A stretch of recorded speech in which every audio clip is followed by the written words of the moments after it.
नमस्कार, मी नम्रता भोसले.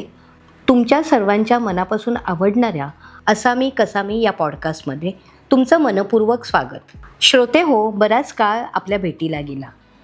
आयुष्याच्या धावपळीमध्ये थोडासा गॅप गेला, पण तुमच्या शुभेच्छा, तुमचं प्रेम आणि आता पुन्हा एपिसोड कधी हा सततचा प्रश्न मला तुमच्यासमोर घेऊन आला. आज पुन्हा नव्या उत्साहानं, नव्या प्रेरणेनं, नव्या ऊर्जेनं तुमच्यासमोर मी भेटीला आलेली आहे. आतापर्यंत असामी कसामीच्या 8 भागांना तुम्ही भरभरून प्रेम दिलं आणि या भागातून आपण अशा व्यक्तींना भेटत गेलो की त्यांनी स्वतःचं अस्तित्व निर्माण केलं. आपण भेटलो देशसेवेला अर्पण केलेल्या सैन्यातील अशा व्यक्तीला, त्यांचा संघर्षमय प्रवास ब्रिगेडियर प्रवीण शिंदे.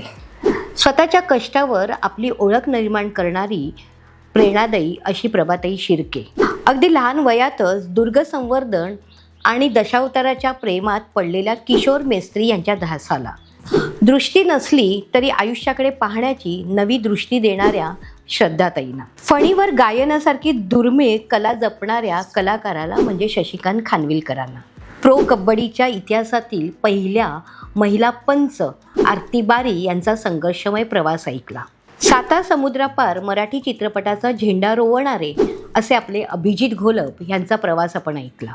आणि मुंबईची खरी ओळख बनलेले, जगभर व्यवस्थापनावर आदर्श ठरलेले मुंबईचे डब्बेवाले रामदास करंदीकर यांना सुद्धा आपण भेटलो. प्रत्येक व्यक्तीनं आपल्याला एकच गोष्ट शिकवली, परिस्थितीपेक्षा माणसाची जिद्द मोठी असते.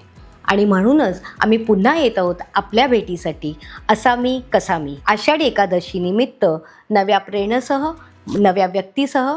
आणि ऐका, लाईक करा, शेअर करा आणि सबस्क्राईब करा. धन्यवाद.